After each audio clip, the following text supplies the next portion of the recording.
हम कहते हैं ये घड़ा है, वेदांत कहता है जिसे तुम घड़ा कह रहे हो वो मिट्टी है।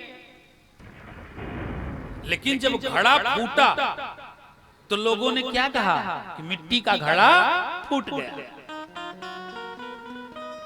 सत्य मिट्टी ही है, लेकिन उस माया ने ऐसा प्रपंच रचाया कि मिट्टी से उत्पन्न इस शरीर को लोग क्या से क्या समझने लगे। अपने पूरे आत्मयोग को, मन के योग को लगा करके जिस ब्रह्म का दर्शन करना चाहिए था, जिस ईश्वर को जानना चाहिए था, उस शक्ति को लगा करके हमने केवल अपने शरीर को संभालने का प्रयास किया। किस प्रकार से? जिस प्रकार से कोई अज्ञानी व्यक्ति अपने शरीर की सेवा करता है। जिमि अविवेकी पुरुष शरीर है, जो गवहि प्रभु सिय, से वही लखन सिय रघुबीरहि, से वही लखन सिय रघुबीरहि, जिमि अविवेकी पुरुष शरीर है। तो शरीर की सेवा क्या है? ये अविवेकता है, अविवेक है। और अविवेक का जन्म कहां से होता है? माया से होता है। माया ग्रसित भय मुनि मूढ़ा, समझी नहीं हरि गिरा निगूढ़ा। ये माया का कमाल है। सब कुछ पढ़ते हुए भी कुछ समझ में नहीं आ रहा है। ये वैष्णवी व्यतनोन माया। जब यशोदा जैसी भक्ति जिसके पास हो, और वो यशोदा मैया जब भगवान की माया में आवृत हो जाती हैं, तो साधारण जीव की तो बात ही छोड़ो। जिनका पूरा समय केवल भगवान की भक्ति में निकलता है। यशोदा ने अपने जीवन के प्रत्येक क्षण को भगवान की भक्ति से जोड़ रखा है। यानी यानी ही गीतानि तदबाल चरितानि च, दधि निर्मंथने काले स्मरन्ती नान्यगायत। यशोदा मैया के पास जो अविचल और अविरल भक्ति है, वो किसी के पास नहीं है। उदाहरण में सुखदेव स्वामी कह रहे हैं कि यशोदा मैया अगर दधि मंथन कर रही होती है तो भी श्री कृष्ण गोविंद हरे मुरारे, हे नाथ नारायण वासुदेव, यानी यानी गीतानि तदबाल चरितानि च, दधि निर्मंथने काले स्मरन्ती तान्यगायत। यशोदा मैया हाथ से दधि मंथन कर रही है और मन से भगवान के चरित्रों का गुणानुवाद कर रही है। हमारी दादी अम्मा थी, वो घर का काम भी करती थी और भजन भी करती थी। घर का काम खत्म हो जाता था, उनका भजन नहीं खत्म होता था। मैंने बचपन में उनके भजन सुने। अब वो भजन एक ही होता था, लेकिन उसमें नए नए पद नित्य प्रति जुड़ जाते थे। भज मन राम चरण सुखदाई, यह तन है कागज की पुड़िया, यह तन है कागज की पुड़िया, बूंद पड़े गल जाई, भज मन राम चरण सुखदाई। यह तन है माटी का ढेला, यह तन है माटी का ढेला, बूंद पड़े गल जाई, भज मन राम चरण सुखदाई। इसी तरह से यशोदा मैया घर का काम काज भी कर लेती हैं और भगवान की भक्ति भी कर लेती हैं। बोल बाल कृष्ण भगवान की जय।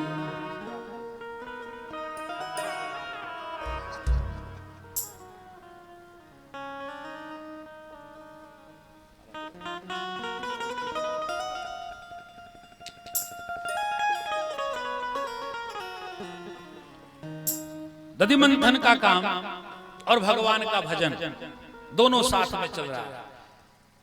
अब ऐसी भक्ति किसी के पास होगी? ये वही भक्ति है जिसकी याचना गोस्वामी तुलसीदास जी करते रहे।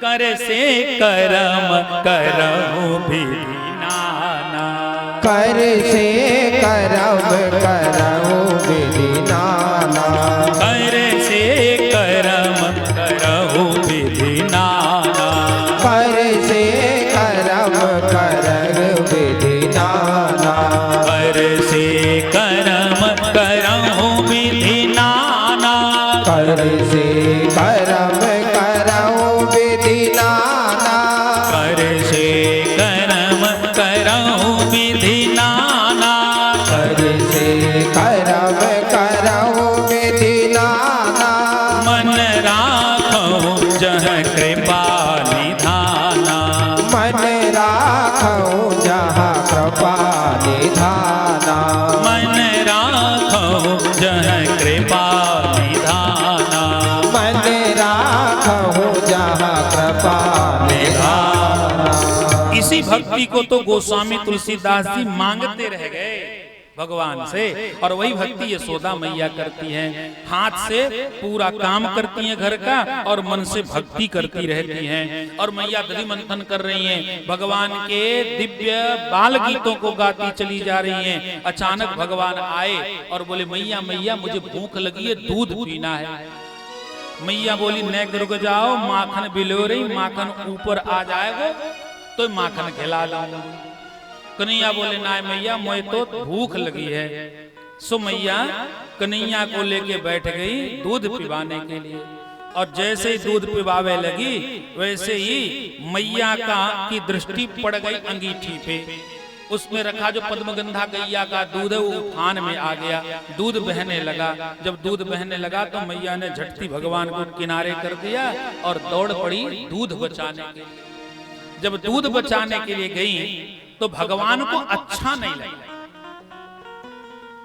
भगवान ने कहा तुम शरीर से घर का काम कर रही थी, मन को हमारे चरणों में लगाई, ये तो उत्कृष्ट भक्ति है।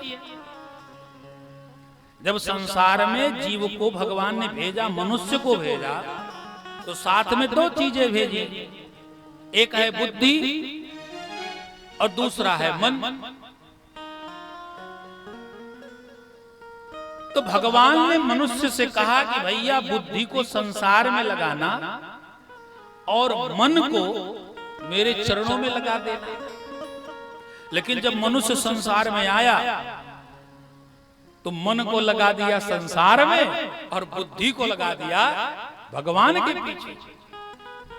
जब मन को संसार में लगा दिया तो इसीलिए कथा हम सुनते रहते हैं पर कथा में मन नहीं लगता है। कथा तो परमार्थ का विषय हो गया ना। का वकील साहब गलत कह रहे हैं? हाँ, थोड़ी बीच बीच में ठोकते पीटते रहते हैं लोगों को ना। हाँ, जिनको समझ लेते हमारे यजमान बनने वाले हैं तो उन्हें हम बीच बीच में हाँ व्यवस्था करते रहते हैं। हाँ, वकील साहब आए पीछे प्रेम से बैठ कर कथा सुन। और बड़े आश्चर्य की बात बताऊं आपको, आज तो रविवार भी नहीं है फिर भी वकील साहब आए हैं। ये सबसे बड़ी प्रसन्नता का विषय है। हमारे वकील साहब बड़ी जिम्मेदारियों में बधे रहते हैं। कई बैंकों का काम होता है, कचहरी का काम होता है, घर गृहस्थी का, लेकिन फिर भी समय निकाल के आते हैं। ये बहुत अच्छी बात है। बोलो वृंदावन बिहारी लाल की जय। जब मन को लगा दिया संसार में तो भजन में मन कहां से लगेगा, कथा में मन कहां से लगेगा। तो भगवान ने कहा अभी तक तुम्हारा मन मुझ में था तो ठीक था, लेकिन अब तुम्हारा मन मुझको छोड़ करके फिर मटकी दूध में चला गया, ये ठीक नहीं है। तो भगवान ने कहा तुम्हारे मन के भटकने का कारण क्या है? ये मटकी। भगवान ने कहा मटकी नहीं रहने देंगे। अगर ऐसी व्यवस्था भगवान कर दें कि जिसके कारण हमारा मन भटकता है, भटकाव आता है, अगर वो भटकने का जो कारण है उसका मूल रूप से भगवान मूल रूप से विनाश कर दें तो इससे बड़ी तो कृपा कुछ हो ही नहीं सकती। लेकिन भगवान क्या करते हैं कि हमारे मन को भटकना भी नहीं बंद करवाते और मन को शांत भी नहीं होने देते, और वो हमेशा लगा रहता है इधर से उधर, उधर से इधर करने में। अब यहां पे भगवान ने क्या किया कि यशोदा जैसी भक्त, भगवान भक्त के ऊपर कृपा कब करेंगे? जब भक्त के द्वारा परिश्रम किया जाएगा।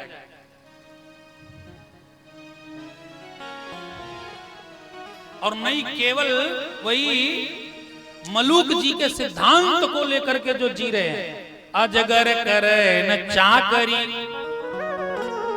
पंछी करे न काम, दास मलूका कह गए सबके दाता राम।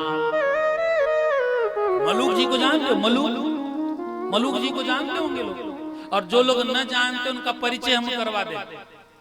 वो टीवी में राजेंद्र दास महाराज जी की कथा सुनते हो, भक्तमाल की कथा करते हैं, वो मलूक पीठाधीश्वरी है, वही समय मलूक पीठ पे हैं राजेंद्र दास जी महाराज। अजगर करे न चाकरी, पंछी करे न काज, दास मलूका कह गए सबके दाता राम। ये वृत्ति मलूक दास जी इसलिए नहीं कही कि जो ही चाहो सोई इसी सिद्धांत को अपनाओ। यह सिद्धांत केवल उन लोगों के लिए है जिन्होंने घर परिवार का त्याग कर दिया है। जो घर गृहस्थी में है उनके लिए यह नियम नहीं है।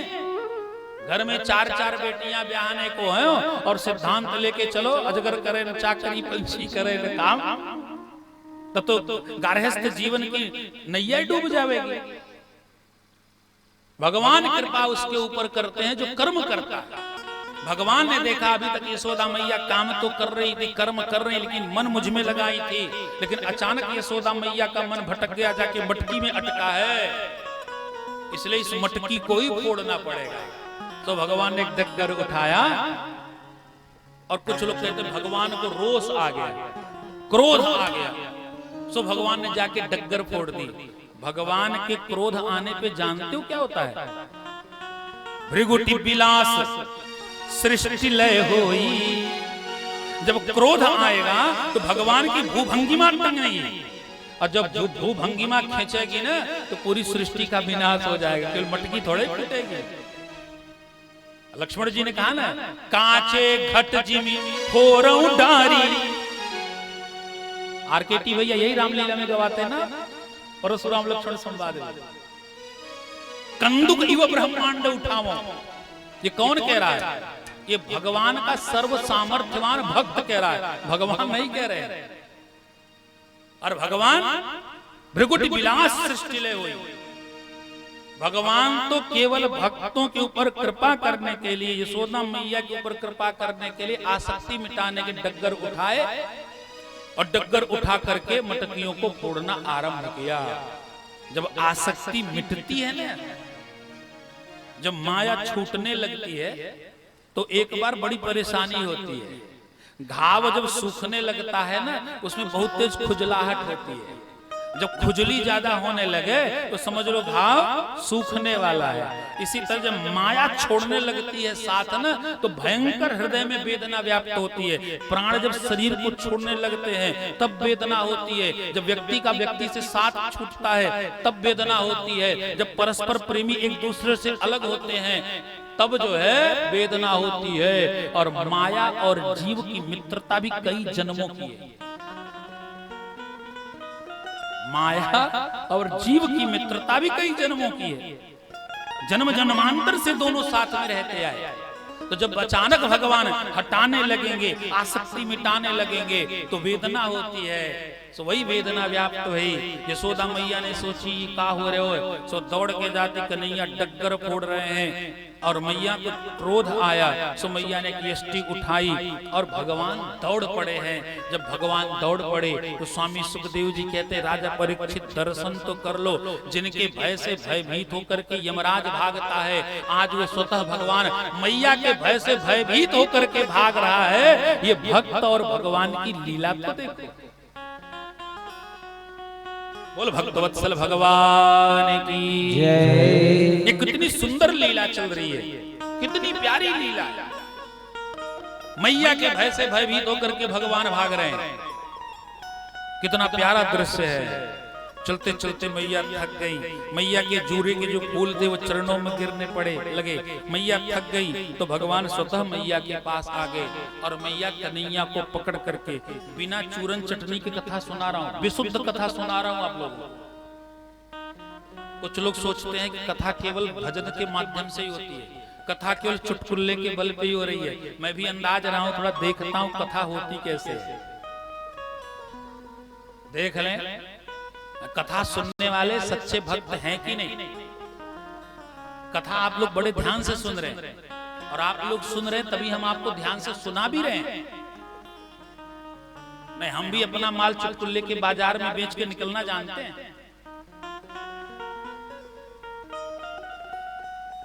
ऐसा नहीं है, पर हम कथा तीर्थराज जी को सुना रहे हैं।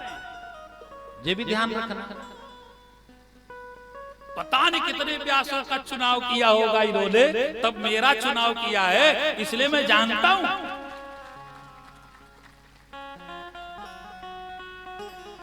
इसलिए मुझे पता है कि मेरा जो यजमान है वो कौन सी कथा सुनना चाह रहा है। बोलो बांके बिहारी लाल की जय। हमारे जो परीक्षित जी है ना, वो महीने में 4-5 व्यासों को सुनते हैं। अब क्षेत्र में जहां भी कथा होती है सर्वत्र उपस्थिति तो रहती है, तो कथा तो सुन ही रहे हैं सर्वत्र। लेकिन सारी कथा सुनने के बाद अगर इन्होंने मेरा चुनाव किया है तो मैं जानता हूं ये चुटकुल्ला सुनना चाहते हैं, भजन सुनना चाहते हैं, कथा सुनना चाहते हैं। ये मुझे पता है। बस एक ही विशेष बात है कि चाहते हैं कि 7 बजे कथा विश्राम ले ले।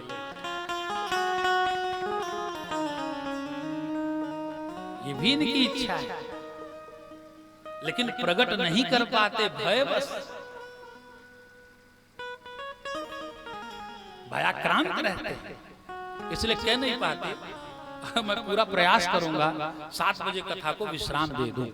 बोलो बांके बिहारी लाल की जय। सो भगवान मैया के पास आ गए और मैया ने कन्हैया को पकड़ लिया और मैया ने कन्हैया को बांधने का प्रयास किया। अब यहाँ सुखदेव जी के श्लोक आप सुनो। न चांतर न बहिर्यस्य न पूर्वम नापि चापरम पूर्वा परम बहिश्चांतर जगतो यो जगच्चयः। सुखदेव जी कह रहे हैं जरा इस गोपी की हठधर्मिता तो देखो तो। देखो देखो क्या कर रही है गोपी। न चांतर बहिर्यस्य, न जिसका आदि है और न अंत है। बिनु पग चलई सुनई बिनु काना, बिनु पग चलहि सुनहि बिनु काना। कर बिनु कर करई विधि नाना, कर विद करम करहि विधि नाना। बिनु पग चलई सुनई बिनु काना, बिनु पग चलहि सुनहि बिनु काना। न चांतर न बहिर्यस्य न पूर्वं नापि चापरम् पूर्वापरं बहिश्चान्तर जगतो यो जगच्चयः। बिनु पग चलई सुनई बिनु काना, बिनु पग चलहि सुनहि बिनु काना। कर बिनु करम करई विधि नाना, कर विद करम करहि विधि नाना। आनन रहित सकल रस भोगी, आनंद रहित सकल रस भोगी। आनन रहित सकल रस भोगी।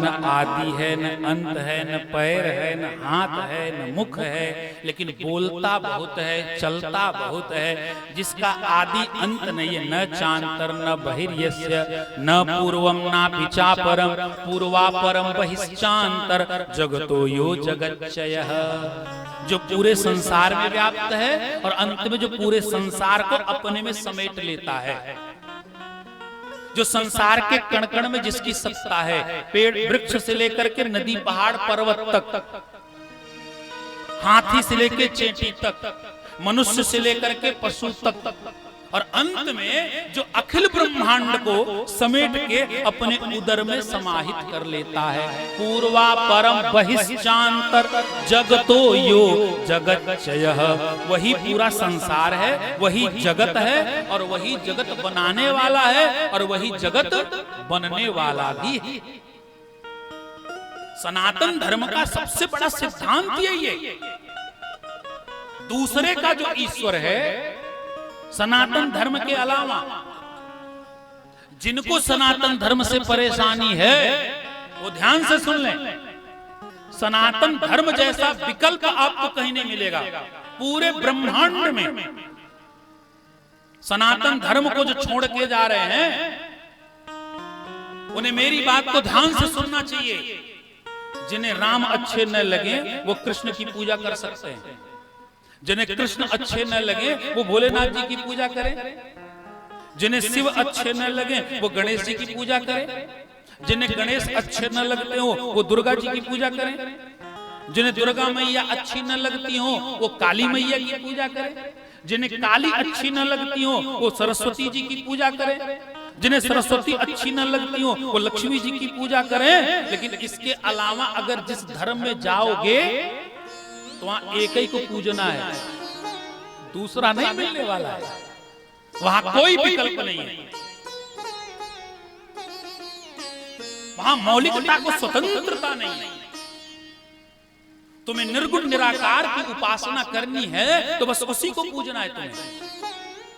यहां निर्गुण निराकार की उपासना करो, सगुण साकार की उपासना करो, बंधन में बंधने वाले परमात्मा को की उपासना करो, या बंधन को खोलने वाले ईश्वर का भजन करो।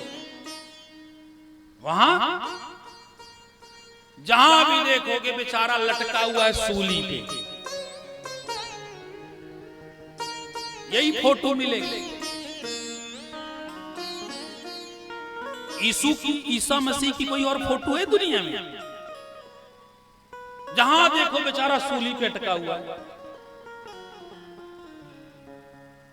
ऐसी व्यवस्था यहां नहीं है।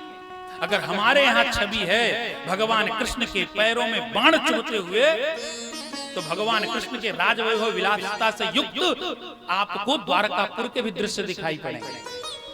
अगर राजविलासिता में डूबे भगवान कृष्ण की छवि आपके सन्मुख है, तो गायों को चराते हुए तप करते हुए भगवान कृष्ण भी आपको ब्रज की जंगलों में मिल जाएंगे, और वो माखन रोटी खाते हुए कृष्ण भी मिलते हैं, और राजभोग का भोग लगाते हुए कृष्ण मिल जाएंगे। आपको जिस भाव से पूजना उस भाव से पूजो। आपको जो स्वरूप अच्छा लगे उस स्वरूप का आप चुनाव करो। आप चुनाव करते करते थक जाएंगे, पर स्वरूप कम नहीं होंगे। आप जिसकी चाहो उसकी उपासना करो।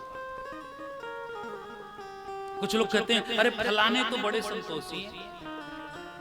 बोले काय? बोले हमारे महाराज जी बड़े संतोषी हैं। बोले क्या हुआ? बोले जो दाल रोटी दे दो वही में खुश रहते हैं।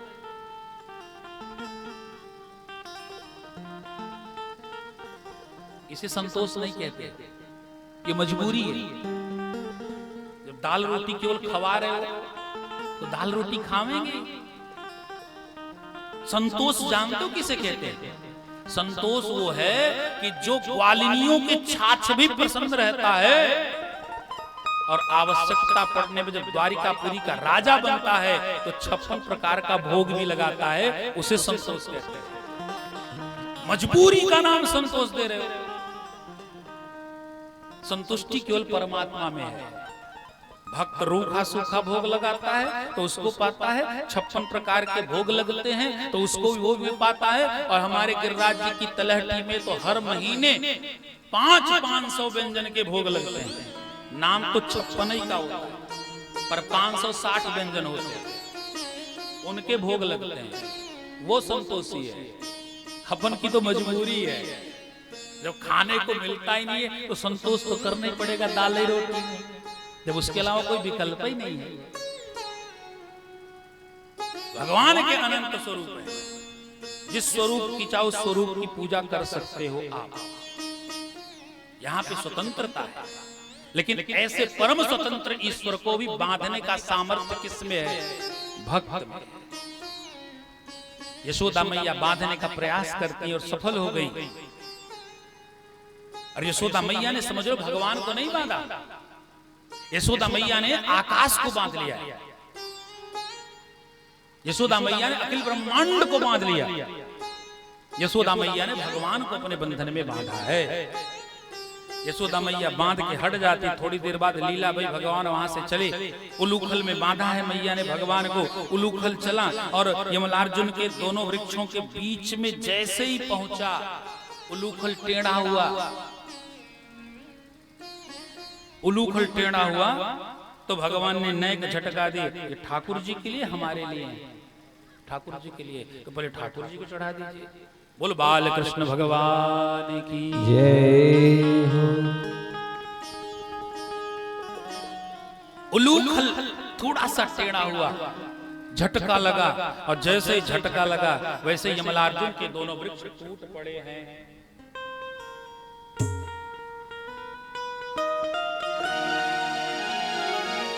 बोल वृंदावन बिहारी लाल की जय हो।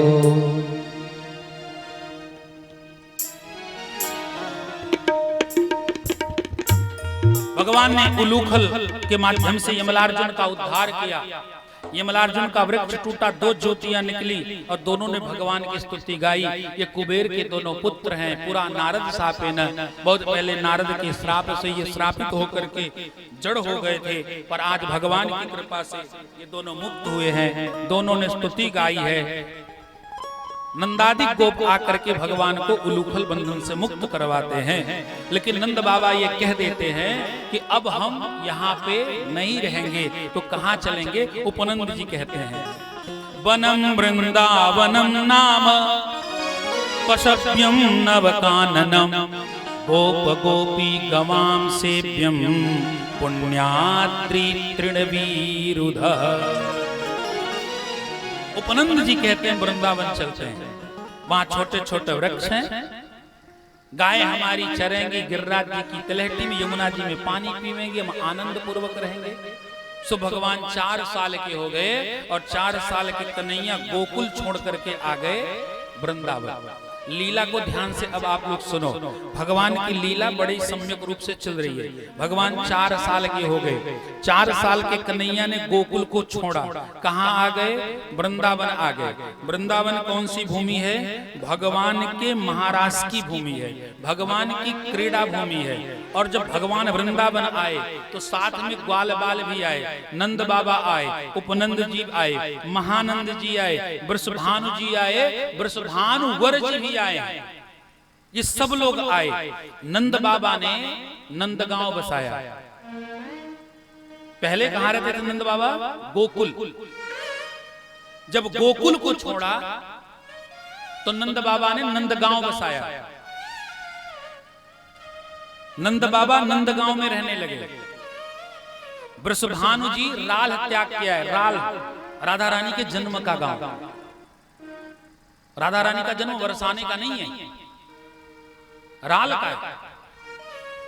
जब भगवान श्री कृष्ण गोकुल से चले आए तो नंद बाबा ने भी राल छोड़ा, राधिका जी ने भी राल को छोड़ दिया। फिर वृषभानु जी ने बरसाना बसाया। इसलिए नंदगांव और बरसाना दोनों समान दूरी पे स्थित है। आप जाओगे तो गिरिराज जी के आगे उधर में पड़ेंगे बरसाना और नंदगांव। भगवान रहने लगे हैं अब वृंदावन में, लीला करते हैं, गाय चराते हैं। भगवान 4 वर्ष के हो गए तो मैया से निवेदन किया, मैया हम गैया चराएंगे। मैया ने मना कर दिया। भगवान दुखी हुए तो गोपाष्टमी को गायों की पूजा करवा करके मैया ने भगवान को वत्सपाल बना दिया, बछड़े चराओ। सो भगवान बछड़े चराने लगे। भगवान बछड़े चराते हैं। भगवान ने सोचा 3 काम करना है, एक तो गाय चराना है, दूसरा बंसी बजाना है। तो भगवान बंसी बजाने लगे। भगवान के बंसी निनाद को सुन करके जो बड़े बड़े ऋषि मुनि संत जन हैं उनका ध्यान टूट जाता है। गायें तृण चुगना बंद कर देती हैं, बछड़े दूध पीना बंद कर देते हैं, गोपियों के चूल्हे में जो आग जल रही होती है वो आग शांत हो जाती है, मयूर नृत्य करना बंद कर देते हैं और पशु रमाना बंद कर देते हैं। जो जहां रहता है वो वहीं रुक जाता है, अखिल ब्रह्मांड की गति रुक जाती है। यहाँ तक कि दिनेश और सुरेश भी अपनी गति को स्थिर कर के केवल भगवान की बंसी को सुनने लगते हैं। सबको बड़ा आनंद है बंसी बजने से। ब्रह्मा भी प्रसन्न है, इंद्र भी प्रसन्न है, महादेव भी प्रसन्न है। अगर परेशानी है तो केवल गोपियों को। गोपियों ने भगवान से कहा कन्हैया सुबह शाम बंसी मत बजाया करो। भगवान ने पूछा काहे? गोपियां कहती कन्हैया सुबह शाम बंसी बजा देते हो, हम भोजन बनाती रहती हैं और हमारे चूल्हे की लकड़ी गीली हो जाती है, बंसी की आवाज सुन के चूल्हे की आग शांत हो जाती है, भोजन नहीं बन पाता है। तो हमारी सास हमें डांटती है, तू कामचोर है, समय से भोजन तक नहीं बना पाती है। और सास तो वही है जो बहू से इतना काम करवावे, इतना काम करवावे कि सांस ही ले ले। हाँ, तब तो वो सास है। अब कुछ माताएं तो ताली बजा रही जो सास बनी हैं और बहुए बेचारे स्तब्ध हैं सुन करके। आज जिनके ऊपर सास के डंडे अभी भी चल रहे हैं वो तो समझ रही हैं कि घर में भी परेशानी, कथा में भी परेशानी। जो परेशानी छूटेगी कैसे? गोपियों ने कहा कन्हैया तेरी बंसी पे जाऊं बलिहार रसिया, तेरी बंसी पे जाऊं बलिहार रसिया, मैं तो नाचूंगी तेरे दरबार रसिया, मैं तो नाचूंगी तेरे दरबार रसिया, मैं तो नाचूंगी तेरे दरबार रसिया। तेरी बंसी पे जाऊं बलिहार रसिया, बंसी पे जाऊं बलिहार रसिया, तेरी बंसी पे जाऊं बलिहार रसिया, तेरी बंसी पे जाऊं बलिहार रसिया, मैं तो नाचूंगी तेरे दरबार रसिया, मैं तो नाचूंगी तेरे दरबार रसिया।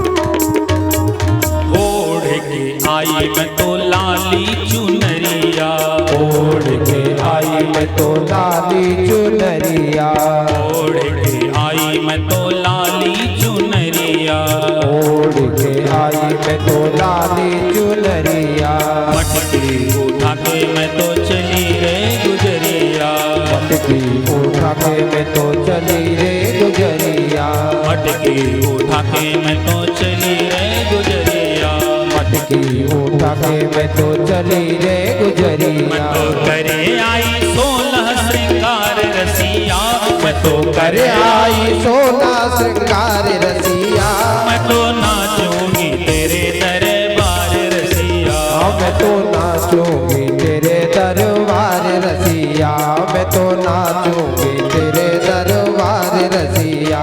जय हो।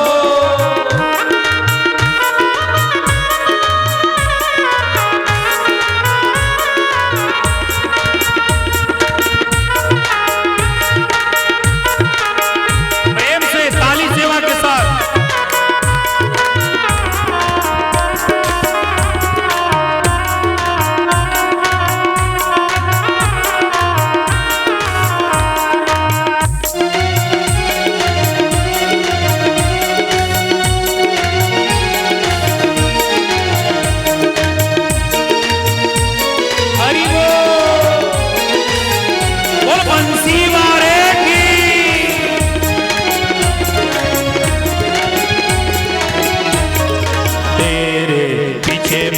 आई अकेली, तेरे पीछे मैं तो आई अकेली, तेरे पीछे मैं तो आई अकेली, तेरे पीछे मैं तो आई अकेली।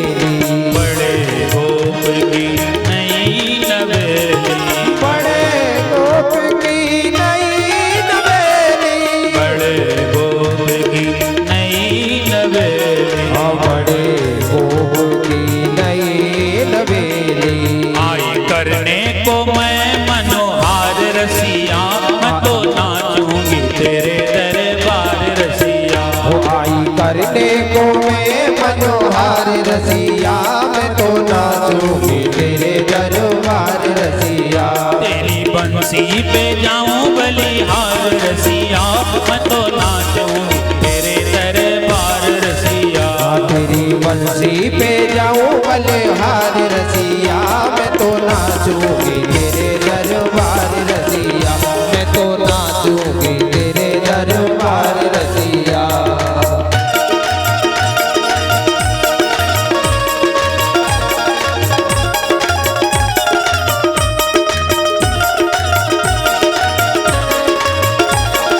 जय हो।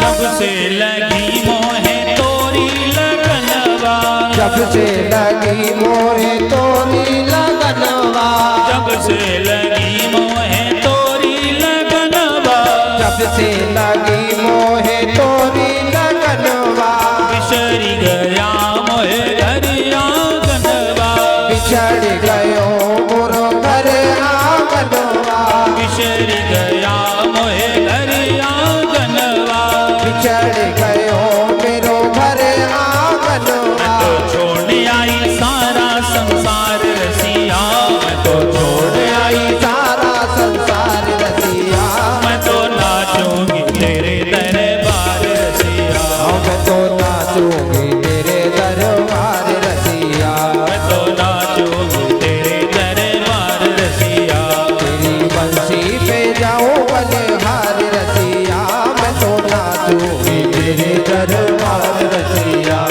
मैं तो नाचूंगी तेरे दरबार रसिया, मैं तो नाचूंगी तेरे दरबार रसिया, मैं तो नाचूंगी तेरे दरबार रसिया, मैं तो नाचूंगी तेरे दरबार रसिया। तेरी बंसी पे जाऊं बलिहार रसिया, तेरी बंसी पे जाऊं बलिहार, रसिया, मैं तो नाचूंगी तेरे दरबार रसिया, मैं तो नाचूंगी तेरे दरबार रसिया, मैं तो नाचूंगी तेरे दरबार रसिया, मैं तो नाचूंगी तेरे दरबार रसिया।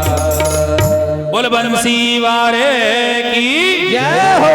तो भगवान हरि बंसी बजाते हैं और भगवान वकासुर का भी वध कर डाले, अघासुर का वध कर डाले, वत्सासुर का भगवान ने वध कर दिया है। एक बार भगवान जिद कर बैठे मैया से कि मैया मैया, बोले हाँ मैया हम तो गैयान को चरावेंगे।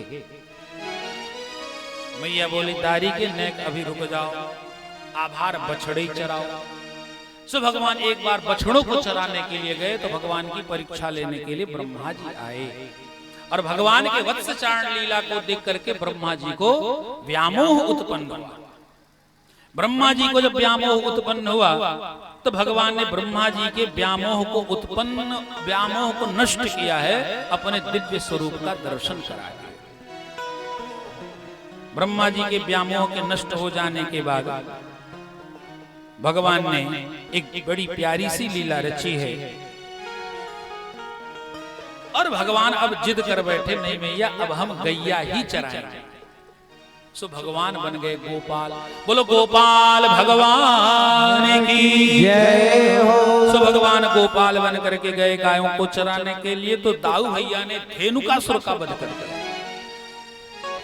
जब दाऊ भैया ने धेनुकासुर का वध कर दिया तो कन्हैया ने कहा अगर दाऊ भैया ने धेनुकासुर का वध किया है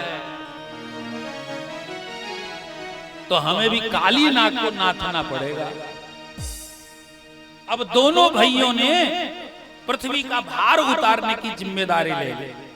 अगर धेनुकासुर जो था असुर, नाम था धेनुकासुर, लेकिन रहता था गधे के रूप में,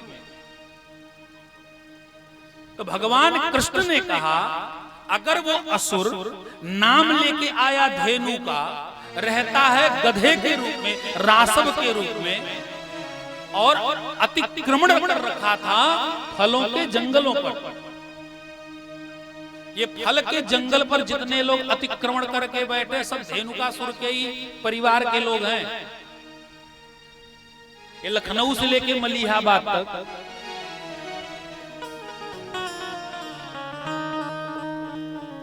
कश्मीर से लेकर के नागपुर तक सेब की खेती पे जितने लोग अतिक्रमण करके बैठे ना, जब चाहे तब सेब 150 रुपया किलो बिक जाए, जब चाहे तब 250 रुपया किलो बिक जाए, बेचो। अब 60 रुपया में सड़ गया, कोई पूछा नहीं। ऐसे ही थे कुछ धेनुकासुर जैसे, और उन्हीं के परिवार के कुछ सदस्य अभी बचे हैं। अभी कश्मीर से आ गए होंगे, आपको लखनऊ से लेके मलिहाबाद के आम के बगीचे में दिखेंगे ये लोग, तो धेनुकासुर वाले सब।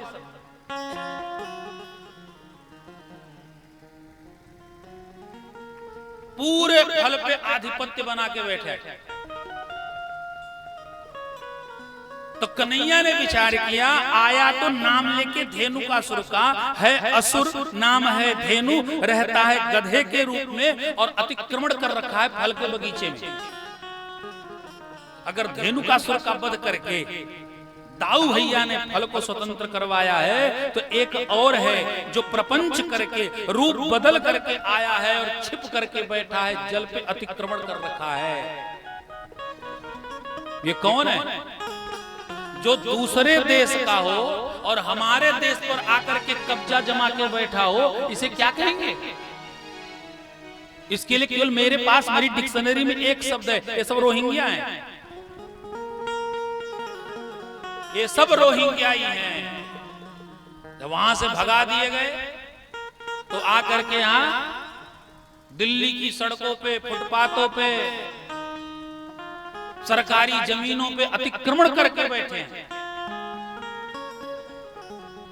ये पराये देश के लोग भारतवर्ष में आकर के शरण लेने वालों की परंपरा कोई नई परंपरा नहीं है। भगवान कृष्ण के समय भी एक आतताई था जिसका नाम था कालिय नाग। मूल निवासी कहां का है? मूल निवासी है रमण द्वीप का। अतिक्रमण कहां करके रखा है? जम्बू द्वीप में। और जब भगवान ने कहा अपना आधार कार्ड दिखाओ, तो कहता हम आधार कार्ड नहीं दिखाएंगे।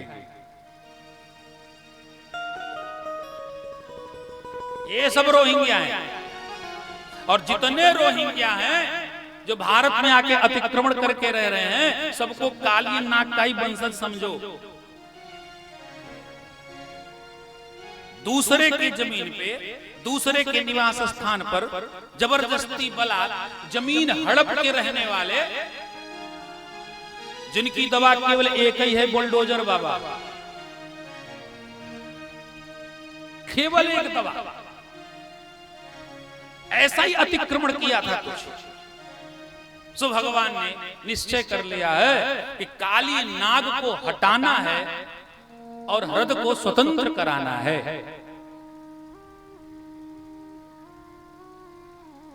तो भगवान एक बार खेले खेल में और कूद पड़े वो हृदय के अंदर। जब हृदय के अंदर कूदे तो काली नाग तो सो रहा था, नागपत्नियां जग रही थी। नागपत्नियों ने कहा महाराज यहाँ कहां से आ गए, आपको यहाँ नहीं आना चाहिए था।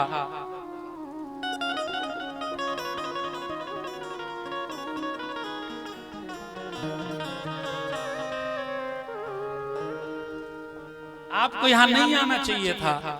भगवान कृष्ण ने कहा सुनो सुनो, आना तो इसे नहीं चाहिए था जो यहाँ आके सो रहा है। हम तो जग रहे हैं, इसलिए यहाँ से इसको हटाओ। नागपत्नियों ने कहा महाराज आप मेरे पतिदेव के बारे में जानते नहीं हो, ये बड़े ही तीक्ष्ण विष वाले हैं। भगवान ने कहा सुनो, इनके जो पति हैं, काली नाग के जो पति हैं, सहस्त्र फणी हैं, उनकी सैया पे मैं सोता हूं, तुम इनके बारे में मुझे परिचय मत दो। सहस्त्र फणी, ये तो केवल सत फणी है, मेरी सैया सहस्त्र फणी की है, तुम हमारा परिचय इनसे न करवाओ, अभी तो हमारा परिचय इनसे करवा दो। इनसे कह दो इतने दिनों तक रह लिया बिना आधार कार्ड के, अब यहां से ये जाए। नागपत्नियों ने कहा महाराज आप गलती कर रहे हैं, और तब तक काली नाग की एक दुम भगवान के समीप में आई थी। भगवान ने जोर से एक बार पाद प्रहार किया, जैसे पाद प्रहार किया काली नाग जग गया, सैकड़ों फन को फैला करके भगवान के ऊपर प्रहार किया। भगवान ने सूक्ष्म रूप बनाया, काली नाग की फण में जाकर के भगवान चिपक गए। काली नाग ने फण से भगवान को दबा लिया तो भगवान ने अपने शरीर को बढ़ाना आरंभ किया, फण फटने लगा। काली नाग ने भगवान को छोड़ दिया, भगवान नीचे आए, झड़ती छलांग लगाए, काली नाग के फण पे चढ़ करके भगवान ने नृत्य करना आरंभ कर दिया है। ता ता तुम ता ता तुम तिदा तिदाई पांडव गति मुंडन पर नाचत गिरधारी, पांडव गति मुंडन पर नाचत गिरधारी, पांडव गति मुंडन पर नाचत गिरधारी। बम बम बम पग पटकत हम हनन पर बिम बिम बिम बिनति करत नाग वधूहारी। पांडव गति मुंडन पर नाचत गिरधारी, पांडव गति मुंडन पर नाचत गिरधारी। ससिक सनकादिक नन नन नन नारदम, ससिक सनकादिक नन नन नन नारदम, मम मम मम महादेव बम बम बलिहारी। पांडव गति मुंडन पर नाचत गिरधारी, पांडव गति मुंडन पर नाचत गिरधारी। सूरदास प्रभु की बान किंग किंग किन्हू न जान, सूरदास प्रभु की बान किंग किंग किन्हू न जान। कंचन चरण पर निर्भय भयहारी। पांडव गति मुंडन पर नाचत गिरधारी, पांडव गति मुंडन पर नाचत गिरधारी, पांडव गति मुंडन पर नाचत गिरधारी। ता ता तुम तिदा तिदाई। भगवान ने दिव्य तांडव नृत्य किया। काली नाग का जो फण ऊपर आता, भगवान एक बार पाद प्रहार करते, काली नाग का फण फट जाता, विष और रक्त दो चीजें बाहर निकल आई। जब विष और रक्त, रजोगुण और तमोगुण दोनों बाहर आया तो बचा क्या? सतोगुण। और भगवान ने सतोगुण के आधार पे काली नाग को अपना चेला बना लिया, गुरु मंत्र दिया, वैष्णव बनाया, वैष्णवी दीक्षा दी, तिलक दिया, छाप दिया, ध्वज दिया, अंकुश दिया, चक्र दिया, शंख का चिन्ह दिया और दे करके पुनः विदा कर दिया कि भैया तुम्हारे पास आधार कार्ड नहीं है, अब तुम पुनः रमण द्वीप को चले जाओ। सो भगवान ने गरुड़ को वहां से विदा कर दिया है। वर्षा ऋतु आई, शरद ऋतु आई है, गोपियों का गीत हुआ है और आगे चल करके भगवान ने वेणुनाद किया। वेणुनाद हुआ अनंतर में हेमंते प्रथमे मासी नंद ब्रज कुमारिका चीरुर्हविष्यं भुंजानः कात्यायन्यर्चन प्रथम। गोपियों के द्वारा व्रत किया गया है भगवान को प्रसन्न करने के लिए और भगवान को प्राप्त करने के लिए। कथा आप लोगों ने बहुत बार सुनी है, इसलिए संक्षेप में सुना करके गिरिराज जी का पूजन करा के कथा को विसर्जन करेंगे। इसे कहते चीर हरण की लीला, श्रीधर जी इसे कहते आवरण भंग लीला। साधारण दृष्टि में देखने में लगता है भगवान ने गोपियों के चीर को चुराया, लेकिन श्रीधर जी कहते हैं भगवान ने जो चुराया उसको किसी ने देखा ही नहीं। चीर चोरी भय क्या? नहीं, अपितु क्या हुआ, भगवान ने चीर को तट पर से उठाया और कदम्ब के वृक्ष पे ले जाकर के रख दिया। सामान चोरी हुआ क्या? नहीं। अच्छा, जिसने चुराया वो कहीं गया? नहीं। चुराने वाला भी वहीं पे है, सामान भी वहीं पे है, तो चीरहरण लीला का बोले आवरण भंग लीला है। श्रीधर जी ने श्रीधरी टीका में लिखा कि जीवाह गोपा तासाम बुद्धयः बधूतयः तासाम आवरणानि अज्ञानानि। भगवान ने जीव रूपी गोपों के, बुद्धि रूपी गोपिकाओं के माया रूपी पर्दे को चुराया है। अपितु भगवान की जो महारास की लीला होने वाली है, जिसको हम कल सुनेंगे, जिसे रास पंचाध्यायी के नाम से जाना जाता है, महारास की लीला में जिन लोगों का प्रवेश होगा वही लोग, वही गोपियां इस चीरहरण की लीला में सम्मिलित हुई है। ये दूसरा अर्थ लगा लेते हैं, जिनको प्रवेश मिला है चीरहरण की लीला में, उन्हीं गोपिकाओं का प्रवेश होगा महारास की लीला में। और जिन्होंने चीरहरण की लीला में भाग नहीं लिया है, उन्हें महारास की लीला में प्रवेश नहीं मिलेगा। क्यों? क्योंकि भगवान ने चीरहरण की लीला के माध्यम से गोपियों के अंदर व्याप्त अहमता और ममता जो है, वासना और कामना जो है, उसका सम्यक रूप से विनाश कर दिया है। चीरहरण माने गोपियों के जीव कोश में जन्म जन्मांतर से व्याप्त जो सूक्ष्म रूप से मानसिक वासना है, उसका विनाश किया। शरीर से वासना का त्याग करना अलग विषय है, मन से वासना का त्याग करना एक अलग विषय है। भगवान की लीला में सम्मिलित होने वाला हर व्यक्ति महाराज का अधिकारी नहीं हो सकता। भगवान की लीला में सभी प्रकार के भक्त सम्मिलित हो सकते हैं, सकामी भी और निष्कामी भी, लेकिन भगवान की महाराज की लीला में वही सम्मिलित हो सकता है जिसके जन्म जन्मांतर के जीव कोश से विषय वासना का समापन हो चुका है, उसे ही केवल महाराज में प्रवेश मिलेगा। और वही गोपिकाएं इस चीरहरण की लीला में सम्मिलित हुई हैं। भगवान ने चीरहरण के माध्यम से गोपिकाओं के जन्म जन्मांतर की वासना का हरण कर लिया है समूल रूप से। एक बार भगवान गाय चराने के लिए गए, गाय चरा के आए तो सर्वत्र उत्सव मनाया जा रहा है, बड़ी बड़ी ध्वजाएं सजाई जा रही हैं, वो रंगोली अल्पना बनाई जा रही है, और वो सूजी का हलवा है, वो मठरी है, पनीर है, खीर है, कचौड़ी मकौड़ी पकौड़ी पापड़, जलेबी नहीं दिख रही है। भगवान को जलेबी तो बहुत प्रिय है वृंदावन में।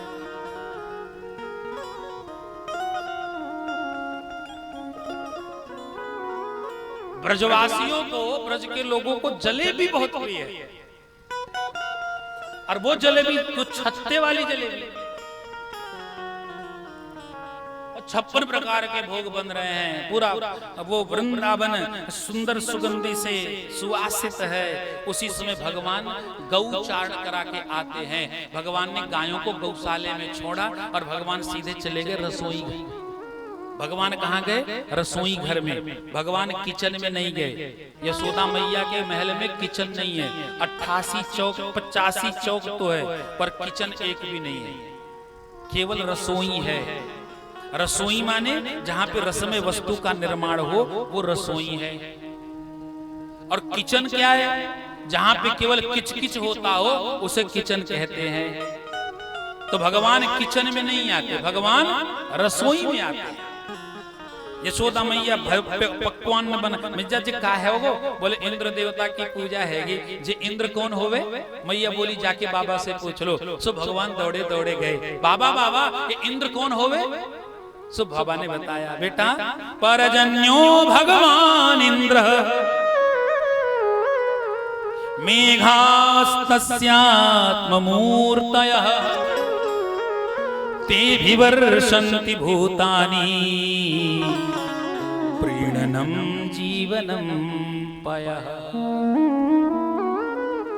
बेटा ये इंद्र बादलों का स्वामी है, और जब इसकी पूजा हम करते हैं तो वृष्टि होती है, वृष्टि होती है। आज राग भैरवी से भेंट नहीं हो रही है,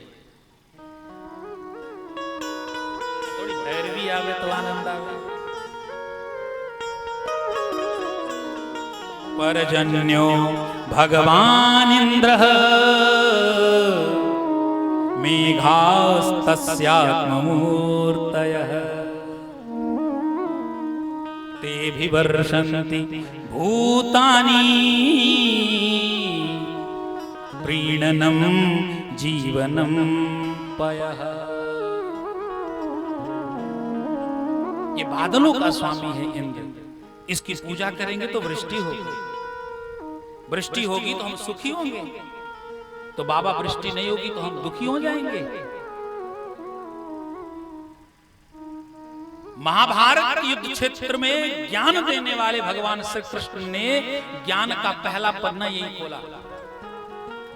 7 वर्ष की अवस्था में भगवान 7 वर्ष के हो गए, भगवान ने पहला श्लोक गाया जीवन में पहली बार। बाबा कर्मणा जायते जंतुः कर्मणैव विलीयते सुखम दुखम भयम हानिः कर्मणैव विपद्यते। काहुन को सुख दुख कर दाता निज कृत कर्म भोग सब भ्राता। हमें सुख और दुख कोई और नहीं देता है, हमारा कर्म देता है। तो चाहते का बोले इस बार गिरिराज जी का पूजन होना चाहिए। नंद बाबा ने कहा सुनो भैया, कन्हैया कह रहे हैं कि गिरिराज जी का पूजन होना चाहिए। एक वृद्ध गोप ने कहा सुनो हम गिरिराज जी का तो पूजन करेंगे पर 2 बातें हमारी माननी पड़ेंगी। बोले काका, बोले पहली बात ये कि तुम्हारे देवता प्रत्यक्ष प्रकट होकर भोग लगाए। दूसरी बात, अगर इंद्र कुपित हो जाए तो उसके कोप से हमारी रक्षा भी करें। भगवान ने कहा हमारो ठाकुर है, हमारो कौनो माने। तो भोग की सामग्री बोले 56 प्रकार के भोग, पूजन की सामग्री बोले बस यही दूध दही। चलो गिरिराज जी की तलहटी में बोले गिरिराज महाराज की जय हो। दिव्य गिरिराज जी की तलहटी, कितनी प्यारी तलहटी है। गिरिराज जी की तलहटी में पहुंचो तो गिरिराज जी कहते चल प्रदक्षिणा कर ले। तो 21 किलोमीटर की प्रदक्षिणा हो जाती है, पता भी नहीं चलता। वैसे तो हम हमेशा एक दिन गिरिराज जी की परिक्रमा तो एक दिन वृंदावन की परिक्रमा करते थे। तो बीच में गए तो एक ही दिन का समय था हमारे पास। तो सुबह लग गए वृंदावन की परिक्रमा में 12 किलोमीटर, और रात के 8 बजे लग गए गिरिराज जी की परिक्रमा में 21 किलोमीटर।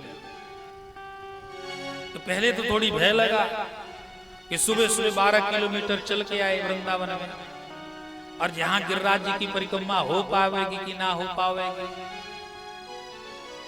तो अपन थे लोकुश भैया कहां गए? हाँ, लोकुश भैया तो रास्ते से भाग गए। हम के नहीं चलेंगे, परिक्रमा करेंगे। तो गिरिराज जी की तलहटी में पहुंचे, रात के 9 बजे से परिक्रमा शुरू करे, 4 बजे तक परिक्रमा पूरी हो गई। ये व्यक्ति नहीं करता, गिरिराज जी स्वतः प्रदक्षिणा अपने से ले लेते हैं। गिरिराज जी की तलहटी में 10,000 लोग चल रहे होते हैं, उन्हीं के बीच में हर व्यक्ति गिरिराज जी महाराज की जय, गिरिराज धरण की जय जय करता करता, और परिक्रमा कब पूरी हो जाती है पता ही नहीं चलता। ब्रज के बड़े रगीले ठाकुर हैं हमारे गिरिराज जी, प्रत्यक्ष देवता। भगवान कृष्ण के समय के 3 ही लोग हैं ब्रज में, एक जमुना महारानी, एक गिरिराज जी और एक हमारी कात्यायनी मैया जो वृंदावन में रहते हैं। बड़े रगीले ठाकुर। और लोग कहते हैं कि वो जो लोग गिरिराज जी की सच्चे मन से परिक्रमा करते हैं, 5 परिक्रमा, उन्हें मनोवांछित फल की प्राप्ति होती है। जब वृंदावन में रहते थे, पढ़ते थे हम लोग गिरिराज जी, अब तो वो चीजें नहीं रह पाई हैं, अब तो बहुत ज्यादा विकास कर दिया गया। अपन लोग जब परिक्रमा करते तो गिरिराज जी की तलहटी जतीपुरा के आगे निकलते तो वहां से पत्थरों पर अपना घर बनाया जाता, पत्थरों से। अब विशेषता ये होती थी कि दूसरे का घर बिगाड़ना भी नहीं है, और जैसा घर बनाओगे गिरिराज जी वैसे ही घर देंगे। तो ये लान है, ये बगीचा है, यहाँ पे गाड़ी खड़ी होगी, ये बंगला है, वो अपन लोग ऐसे बनाते। और मैं आपको बताऊं, गिरिराज जी ने प्रत्यक्ष कृपा की हमारे ऊपर। ब्रज में निवास करना बहुत कठिन काम है, लेकिन ब्रज में निवास का अवसर मिला ना, तो हमें लगता है गिरिराज जी की प्रदक्षिणा और गिरिराज जी की भक्ति का ही प्रभाव है। तो आश्रम बनने में 2 साल लग जाएंगे, कम से कम 1.5 से 2 करोड़ का रुपए का काम भी उसमें है। लेकिन ये सब जो कुछ हो रहा है ये गिरिराज जी की कृपा से ही संभव है, मेरे बस की बात नहीं है। वृंदावन में आश्रम बनाना, खुद का जमीन लेके बनाना आज के समय में, और ऐसी कृपा गिरिराज जी ने की कि बिल्कुल अपरिचित व्यक्ति आया सामने और बोले ब्रजवास क्यों नहीं करते हो? मैंने कहा कहां करें, व्यवस्था नहीं है। करा देता हूं ना, 2 दिन में पूरी व्यवस्था। गिरिराज जी की कृपा, बड़े रगीले ठाकुर, प्रत्यक्ष देवता, हमारे ब्रज के उपासक संत कहते हैं सच्चे मन से जो 5 प्रदक्षिणा गिरिराज जी की करता है उसे मनोवांछित फल की प्राप्ति होती है, इसमें कोई संदेह नहीं है, जिसका जीता जागता प्रमाण मैं हूं। मैं जो कुछ भी हूं ये ब्रज की उपासना का फल है, गिरिराज जी के प्रति स्नेह का फल है। तो सब लोगों को लेकर भगवान गिरिराज जी की तलहटी में पहुंच गए, और गिरिराज जी की तलहटी में पहुंच करके प्रेम से स्नान कराना आरंभ किया। लेकिन सब लोग थक गए। जब सब लोग थक गए तो भगवान ने मानसी गंगा बहा दी। बोल मानसी गंगा की जय हो। भगवान ने मानसी गंगा का बहाई। सब लोगों ने भगवान के कहने पे गिरिराज जी को स्नान कराया। स्नान कराने के बाद भोग लगाया। लाओ ब्रजवासियों भोग। तो भगवान ने 56 प्रकार के भोग गिरिराज जी को लगा दिए हैं, और खुद भी भोग खाए, ग्वाल बालन को भोग खवाए। अनंतर में ग्वाल बालों को लेकर के भगवान गिरिराज जी की परिक्रमा करने चल दिए। आइए यहीं पे बैठे बैठे गिरिराज जी की प्रदक्षिणा कर लेते हैं, और हमारे यजमान जी गिरिराज जी को भोग लगा देते हैं 56 प्रकार का, और कथा को भी विश्राम दे देंगे किसी गिरिराज जी की स्तुति के साथ। बोल गिरिराज धरण भगवान की जय हो। बोल गिरिराज धरण भगवान की जय हो। बोल गिरिराज धरण भगवान की जय हो। गोवर्धन गिरधारी जी, गिरधारी जी सुधली जो हमारी। गोवर्धन गिरधारी जी, गिरधारी जी सुधली जो हमारी। गोवर्धन गिरधारी जी, गिरधारी जी सुधली जो हमारी। गोवर्धन गिरधारी जी, गिरधारी जी सुधली जो हमारी। जय हो। प्रेम से सभी लोग ताली सेवा के साथ बोलो गिरिराज महाराज की।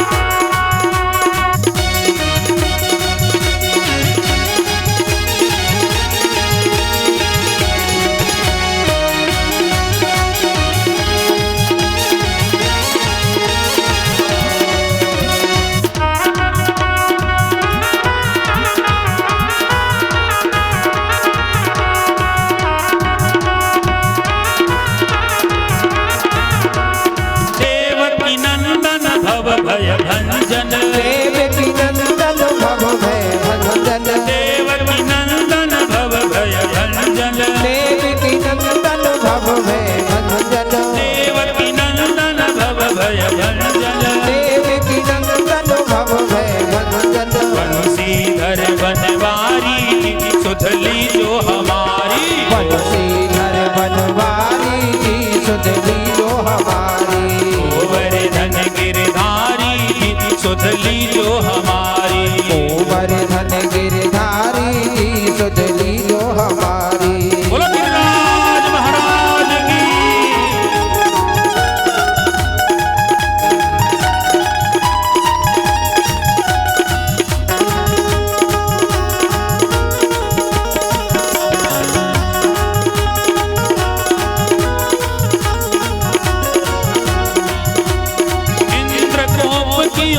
के ऊपर, इंद्र कोप किया ब्रज के ऊपर, इंद्र कोप किया ब्रज के ऊपर, इंद्र कोप किया ब्रज के ऊपर। नटवर गिरिवर धारी, हाँ नटवर गिरिवर धारी, सुधली जो हमारी, गोवर्धन गिरधारी जी सुधली जो हमारी, गोवर्धन गिरधारी सुधली जो हमारी, गोवर्धन गिरधारी जी सुधली जो हमारी।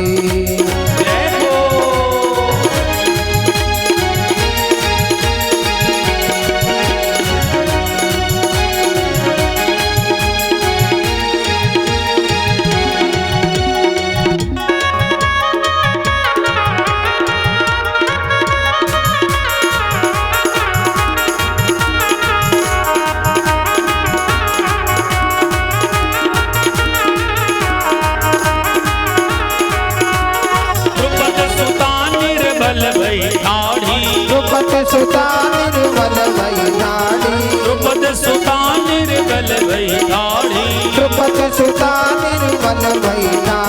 द्रुपद सुता निर्बल भई ठाढ़ी, द्रुपद सुता निर्बल भई ठाढ़ी। तीर बढ़ाओ मुरारी, हाँ तीर बढ़ाओ मुरारी, सुधली जो हमारी, गोवर्धन गिरधारी जी सुधली जो हमारी, गोवर्धन गिरधारी सुधली जो हमारी।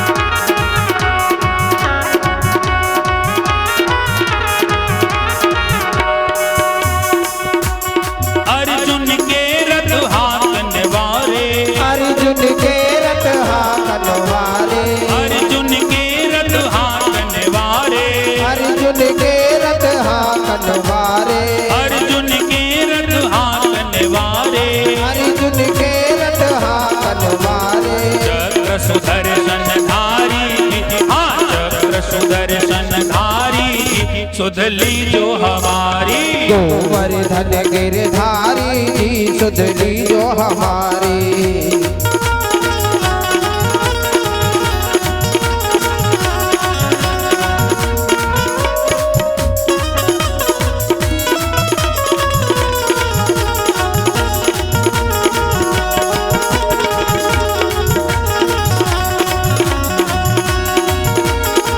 जय हो बोलो गिरिराज महाराज की।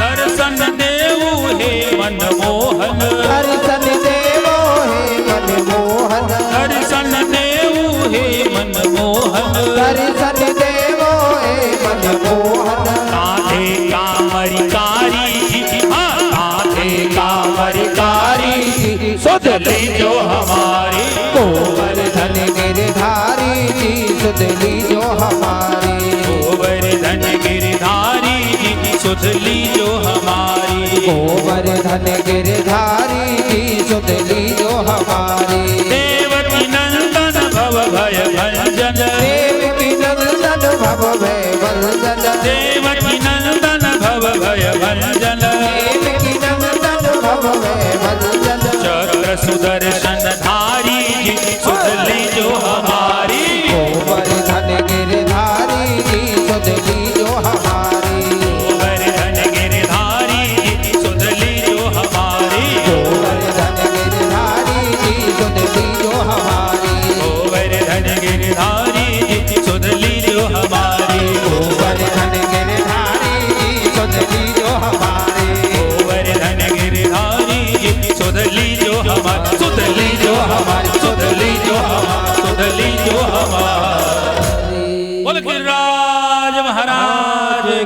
जय हो।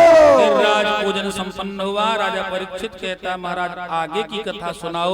स्वामी सुखदेव जी कहते भगवान आगे वृंदावन और रात भर सोएंगे, कल 3 बजे से पुनः कथा सुनावेंगे। इन्हीं शब्दों के साथ सदु पुष्पांजलि गुरुदेव भगवान के चरणों में समर्पित करता हुआ वाणी को विराम दूंगा। और ये कथा का 5वां सत्र आज संपन्न हुआ। और हमारे यजमान श्री तीर्थराज जी ने बड़े परिश्रम के साथ कथा का आयोजन किया। पर प्रथम दिवस के दिन तो थोड़ा सा भयाक्रांत मन इस विषय को लेके था कि बड़ी धूप है, बड़ी गर्मी।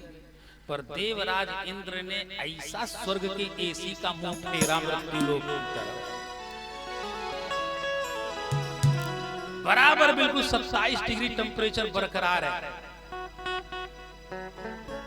एसी की हवा शायद इतनी मधुर लगे, इतनी मधुर हवा में प्रेम से भगवान की कथा को हम सुन पा रहे हैं।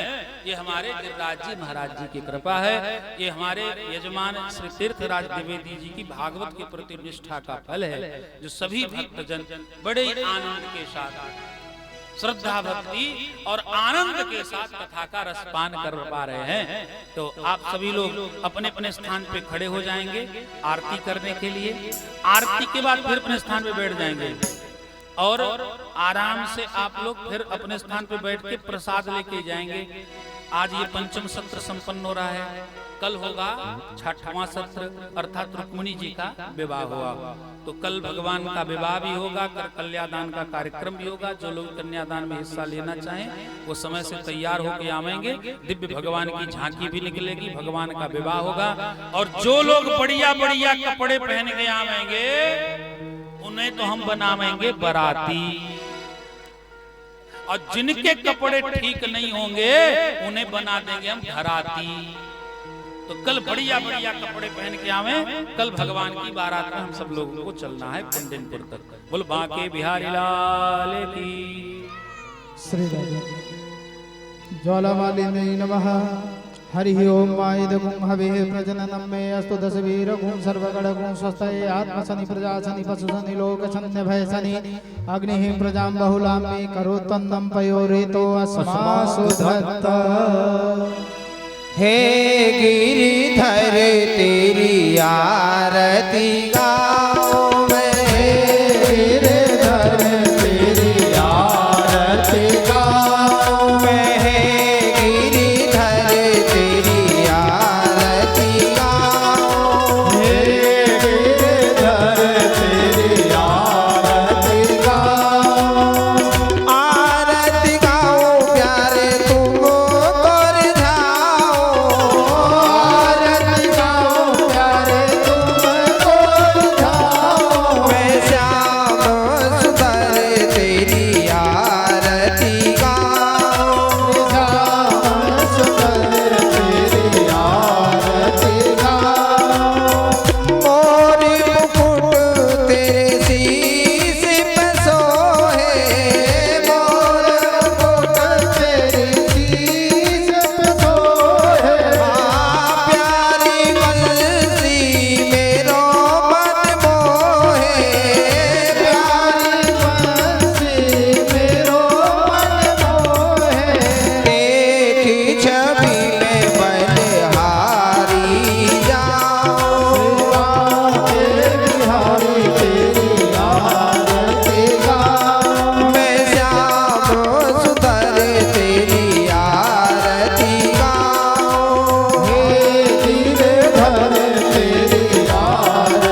पुराण पुरुषोत्तमाय नमः बालकृष्णाय नमः श्री गो